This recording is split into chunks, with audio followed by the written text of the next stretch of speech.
तो दोस्तों आपका फिल्मी चीटी चैनल पर स्वागत है और आज मैं एक्सप्लेन करने वाला हूं 2017 में आई मूवी करीब करीब सिंगल को। फिल्म से जुड़ी सारी बातें मैं एक्सप्लेनेशन के आखिर में करूंगा। इससे पहले मैं आपको सुनाता हूं इस फिल्म की कहानी। तो मूवी की शुरुआत में हम जया नाम की एक औरत को देखते हैं जो कि लाइफ इंश्योरेंस कंपनी में काम करती है। जया का पति मानव कई साल पहले गुजर गया तो अब जया अकेले ही जी रही है और लोगों को ऐसा दिखाती है कि वो अपनी जिंदगी में आगे बढ़ चुकी है, लेकिन अकेलेपन में वो मानव को याद करके खूब रोती है। दुनिया के सामने जितना वो बाहर से अपने आप को सख्त दिखाती थी, अंदर से वो उतनी ही कमजोर थी। जया का एक छोटा भाई है आशीष जो कि विदेश में रहता है, जिससे वो हर रोज वीडियो कॉल पे बात कर लिया करती थी। जया चाहती तो थी कि कोई मिले जिसके साथ वो आगे बढ़े और फिर से एक नई जिंदगी की शुरुआत करे, पर उसे कोई ढंग का मिल ही नहीं रहा था। उसके यार दोस्त फैमिली वाले भी कहते रहते थे कि अब समय हो गया है, कब तक ऐसे ही तन्हा रहकर अपनी जिंदगी बिताओगी। जया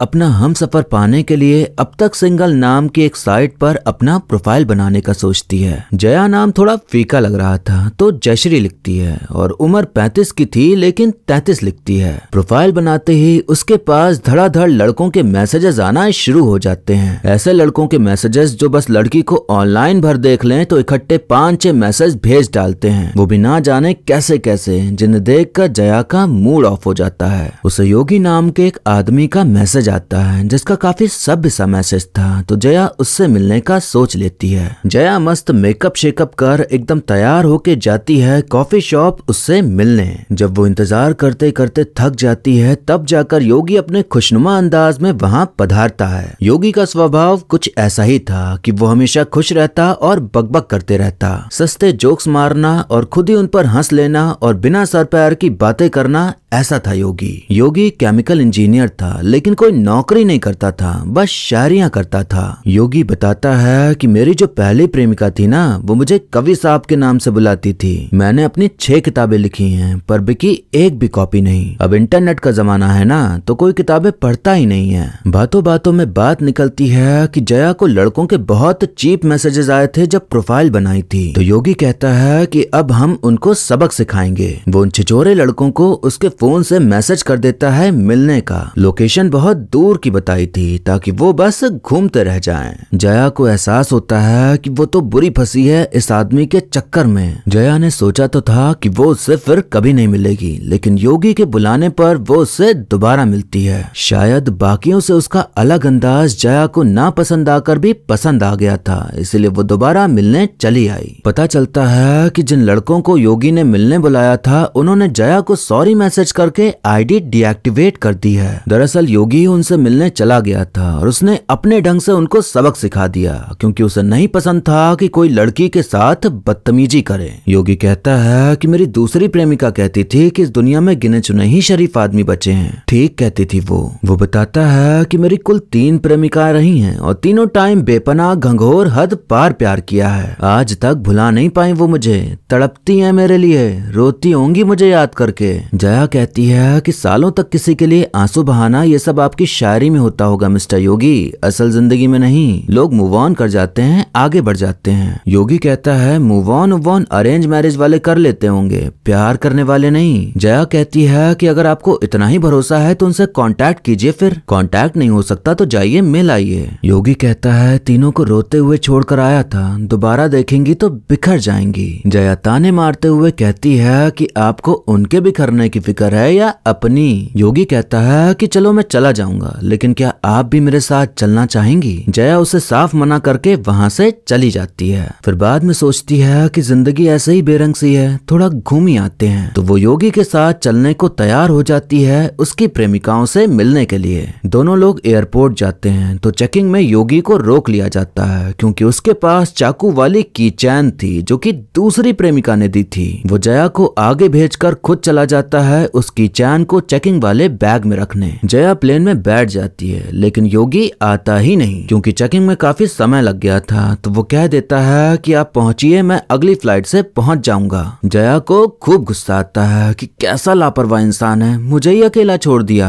देहरादून एयरपोर्ट पहुंचकर सबसे पहले जया वापसी की फ्लाइट पता करती है तो पता चलता है कि सब फ्लाइट बुक्ड हैं। फिर वो वहीं बैठे बैठे घंटों तक योगी के आने का इंतजार करती है। उसके आने पर थोड़ी नाराजगी जताने के बाद फिर वो लोग ऋषिकेश के लिए निकल जाते हैं। सफर के दौरान योगी जया से पानी मांगता है तो जया कहती है कि मैं अपना पानी का बोतल किसी से भी शेयर नहीं करती। जया कोई होटल नहीं बल्कि एक आश्रम बुक करती है रहने के लिए, लेकिन योगी को चाहिए था कि कोई बढ़िया सा होटल होता तो अच्छा रहता। पैसे की कमी थोड़ी है, पर अब जो है वही सही। जया पूछती है कि तुम कुछ काम तो करते नहीं तो इतना पैसा कहाँ से आता है। योगी बताता है कि मैं फूड कंपनीज को आइडियाज देता हूँ, मार्केट में वो आइडियाज चल जाते हैं तो रॉयल्टी आती रहती है। 2 कमरे बुक हुए थे जिनके बीच में एक दरवाजा था जो कि जया अपनी साइड से बंद कर लेती है। योगी कहता है कि मेरी जो पहली प्रेमिका थी राधा, वो विदाई के टाइम फूट फूट के रोई थी, वो रोना मेरे लिए था। अब डर है कि बेचारी जब मुझसे मिलेगी तो कहीं फिर से फूट फूट के रोने न लग जाए। मैं बाहर चला गया था पढ़ाई करने और फिर जब वापस आया तो राधा के पिता ने उसकी शादी तय कर दी थी और मुझे भी शादी के काम में लगा दिया। हम काम करते गए और रोते गए।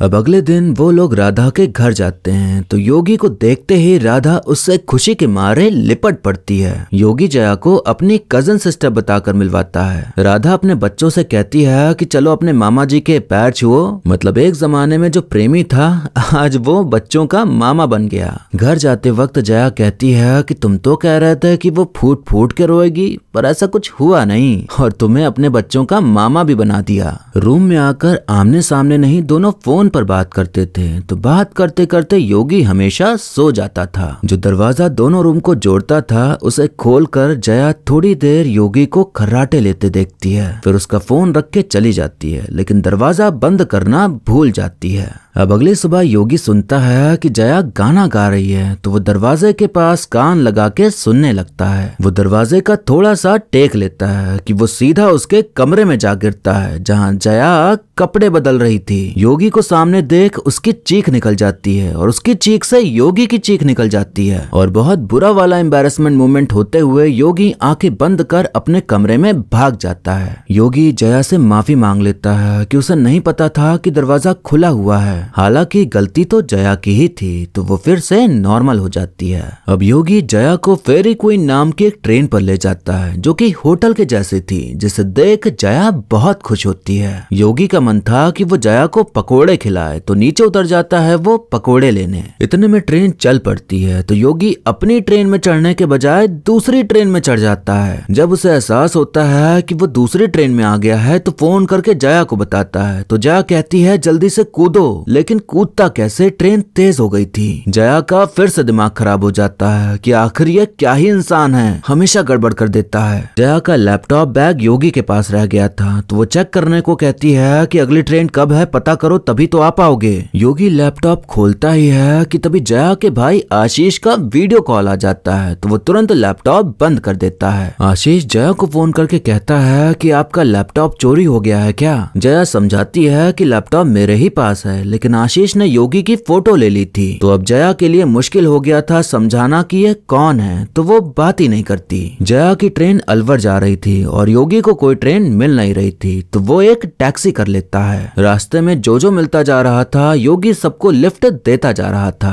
होटल में बुकिंग हो रखी थी तो जया वहीं पहुंच जाती है जहां उसे पता चलता है कि फेरी क्वीन की बुकिंग में वाइल्ड लाइफ सफारी भी है। वो योगी के भरोसे आई थी लेकिन योगी के काम ही इतने निराले थे कि उसे बस उस पर गुस्सा आ रहा था। वहाँ उसे एक अंग्रेज मिल जाता है तो वो उसी के साथ वाइल्ड लाइफ सफारी के लिए निकल लेती है। सफर करते करते रात हो जाती है लेकिन आखिरकार योगी होटल पहुंच ही जाता है जहाँ वो देखता है कि उसका बैग बाहर ही पड़ा है और जया उसके बिना ही निकल गई वाइल्ड लाइफ सफारी में। जया जब वापस आती है तो वो देखता है कि वो किसी अंग्रेज के साथ गई थी। अब वो लोग जयपुर की ओर निकल लेते हैं दूसरी प्रेमिका से मिलने। रास्ते में मेडिकल स्टोर पड़ता है तो जया नींद की दवाई लेने के लिए रुक जाती है क्योंकि दवा खा के ही उसे नींद आती थी। योगी रोक टोक करने लगता है कि नींद की दवा कौन खाता है भला, तो जया चिड़चिड़ाकर एक नहीं 3-4 गोलियां खा जाती है। उसे नींद आने के बजाय दवाई के ओवरडोज से नशा चढ़ जाता है और फिर उसी नशे में उल्टी सीधी बातें करना शुरू कर देती है।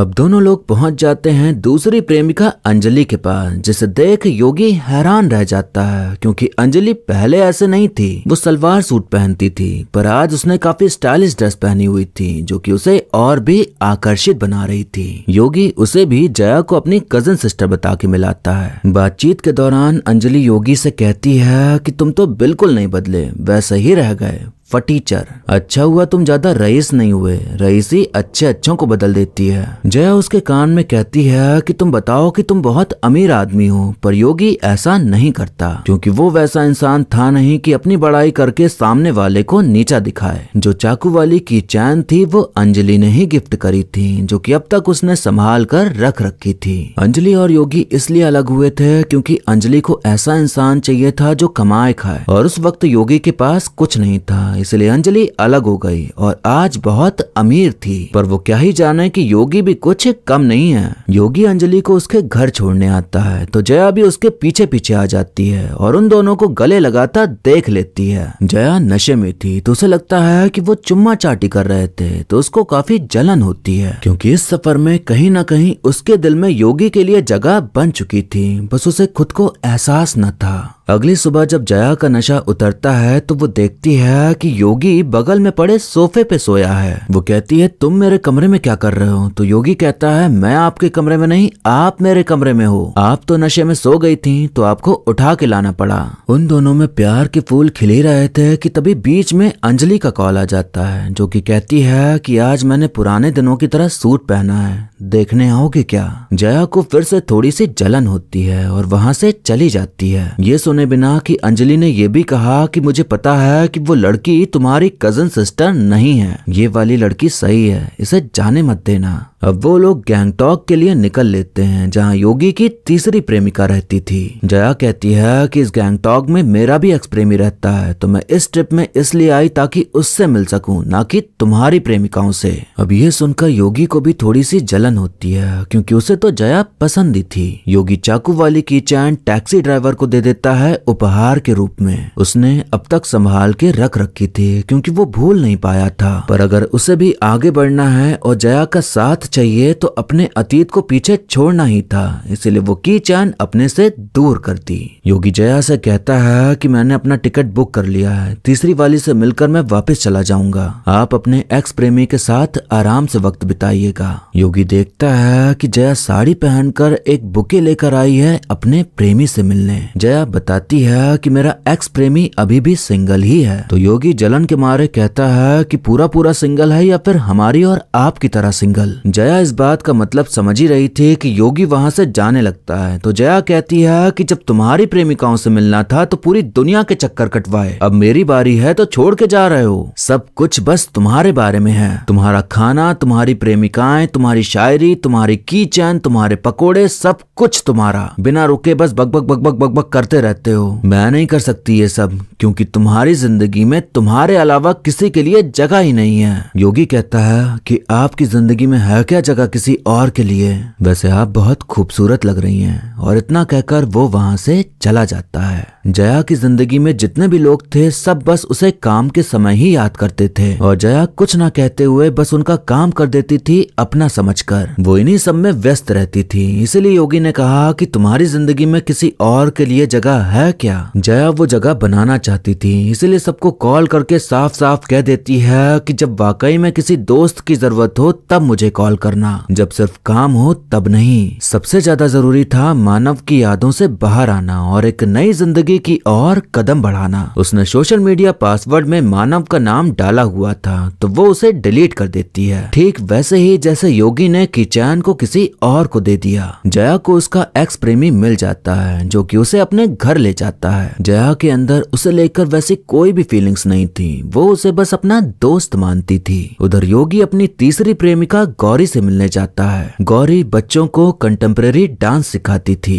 वो देखता है कि वो अपनी जिंदगी में खुश है तो वो उससे मिलता नहीं बल्कि एक कागज छोड़ के चला जाता है जिसमें लिखा था तेरी उड़ान को सलाम। योगी जया के कमरे में जाता है एक चिट्ठी रखने, तो उसकी नजर लैपटॉप पर पड़ती है। जया हमेशा कहती थी कि तुम अपनी शायरियां और किताबें इंटरनेट पे क्यों नहीं डालते, पर योगी कभी समझता नहीं था। लेकिन जया ने ऐसा कर डाला था। एक ब्लॉग बनाकर जया ने उसकी शायरियां इंटरनेट पे डाल दी थी। तभी आशीष का वीडियो कॉल आता है तो योगी उठा लेता है। तो आशीष कहता है कि तुम कौन हो। तो योगी अपना पूरा नाम बताता है जो कि था योगेंद्र कुमार देवेंद्र नाथ प्रजापति, और कहता है कि मैं कोई चोर नहीं हूँ। आशीष कहता है कि तुम दीदी के बॉयफ्रेंड हो क्या। तो योगी थोड़ी देर कुछ सोचता है और फिर तुरंत निकल लेता है जया से मिलने के लिए। योगी को जया रोप वे पे दिखाई पड़ती है तो उससे पहले दरवाजा बंद होता। इस बार योगी टाइम से उस पर चढ़ जाता है। इतना सब सुनाने के बाद भी योगी उसके पास आ गया तो जया के आंखों में आंसू थे। उसे समझ आ गया था कि योगी ही है जिसके साथ वो अपनी आगे की जिंदगी गुजार सकती है। योगी उसे पानी की बोतल पकड़ाते हुए कहता है कि शेयर करोगी क्या। तो जया हंसते हुए पानी की बोतल खोल के पानी पी लेती है। वो कभी भी दूसरे का पानी ना तो पीती थी ना अपना पानी किसी से शेयर करती थी। लेकिन इस सीन से हमें समझ आता है कि हाँ, अब वो तैयार है योगी के साथ अपना सब कुछ शेयर करने के लिए। और फिर इसी के साथ ये मूवी यहीं पर खत्म हो जाती है।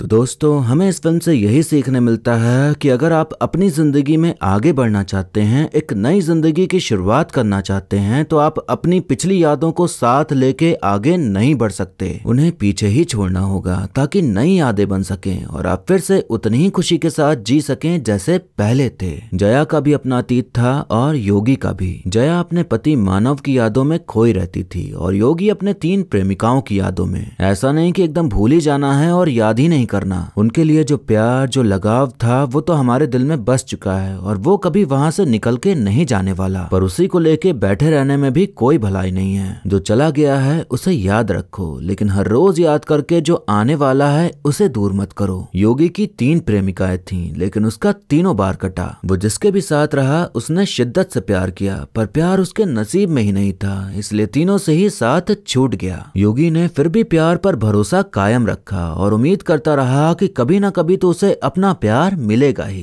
प्यार क्या होता है? प्यार ये नहीं होता कि एक इंसान के साथ आप रहें और फिर किसी कारण वो अलग हो जाए तो आप उसी में फंसे रहें, भले सामने वाला आगे बढ़ चुका हो। आपको भी आगे बढ़ना होगा प्यार की तलाश में, क्योंकि प्यार अनंत है। आपको हर किसी से प्यार मिल जाएगा। जरूरी है तो साथ देने वाला, समझने वाला इंसान मिले जो इस प्यार को निभा सके। तो योगी उसी इंसान की तलाश में था और वो तलाश जया के आने के बाद खत्म हो गई, क्योंकि जया उसके लिए परफेक्ट थी। उन दोनों में कोई समानताएं नहीं थी। योगी बकबक करता था और जया शांत स्वभाव की थी। योगी हंसमुख था और जया हमेशा प्रैक्टिकल बातें करती थी। योगी को शायरियां पसंद थी, लेकिन जया को शायरियों में कोई रुचि नहीं थी। योगी थोड़ा देसी था और जया शहर वाली। पर बात यह है कि जब समानताएं ना हो तो प्यार निभाने में और मजा आता है, क्योंकि आप उसकी फीलिंग्स को समझते हैं और सामने वाला आपकी फीलिंग्स को, और इस तरह से रिश्ते में अंडरस्टैंडिंग और भी ज्यादा बढ़ जाती है। 2 अनजान व्यक्ति जिनका स्वभाव, जिनकी आदतें एक दूसरे से अलग हों, वो कैसे एक हो जाते हैं, यही ये फिल्म दिखाने का काम करती है जया और योगी के सफर के जरिए। हमारा अतीत बस यादों की छाप छोड़ जाता है। हमें वर्तमान देखना चाहिए और देखना चाहिए कि जो वर्तमान में इंसान हमारे सामने है वो हमारे लिए कैसा है। दोनों ने अपने अतीत को पीछे छोड़ा और फिर जाकर एक दूसरे को अपनाया और अब दोनों की जिंदगी की नई शुरुआत हो चुकी थी। इस फिल्म में एक गाना है जिसका नाम है जाने दे। ये गाना जब आप सुनेंगे तो आपको अपने खोए हुए प्यार की याद आ सकती है, लेकिन यही गाना आपको ताकत भी देता है कि अब आगे बढ़ें और जाने दें। समय मिले तो इस गाने को सुनिएगा जरूर। अब एक्टिंग की बात करें तो इरफान सर के बारे में मैं क्या कहूँ। सब जानते हैं कि वो कितने मंझे हुए कलाकार थे। जब भी अच्छी एक्टिंग की बात होती है तो उनका नाम जरूर आता है। इस फिल्म में उन्होंने योगी का किरदार काफी अच्छे से निभाया। हमें इरफान नहीं योगी ही देखने मिला। जया का किरदार निभाने वाली अदाकारा पार्वती मलयालम एक्ट्रेस हैं और ये इनकी पहली बॉलीवुड फिल्म थी। इनकी एक्टिंग भी काफी नेचुरल और अच्छी थी। आखिर में मैं बस यही कहना चाहूंगा कि अगर आप अभी अपने ब्रेकअप के दौर से गुजर रहे हैं या कोई आपको छोड़कर जा रहा है तो उसे जाने दें। इस पल को अगर जी ले गए तो आगे और भी बहुत कुछ अच्छा होना बाकी है। इसलिए आगे की खुशियों को पाने के लिए आपको सब पीछे छोड़ आगे बढ़ना होगा और जो अभी आपके साथ हैं, आपके पास हैं, उनका साथ पकड़ के खुश रहने की कोशिश कीजिए। अब वीडियो यहीं पर खत्म होता है, लेकिन जाने से पहले आप बताइए कि आपको मूवी की कहानी और मेरा एक्सप्लेन करना कैसा लगा। आप वीडियो को लाइक या डिसलाइक करके भी अपनी प्रतिक्रिया दे सकते हैं। ऐसे ही अच्छी मूवीज के एक्सप्लेनेशन देखने के लिए आप हमारे चैनल को सब्सक्राइब कर लीजिए ताकि नया वीडियो आते ही आप तक खबर पहुंच जाए। अगर आपको कुछ बात करनी है या पर्सनली कुछ कहना है तो आप मुझे इंस्टाग्राम पर भी फॉलो कर सकते हैं, वहां मैं आपको मिल जाऊंगा। बाकी मिलते हैं अब अगली वीडियो में, तब तक के लिए टाटा बाय बाय और नमस्ते।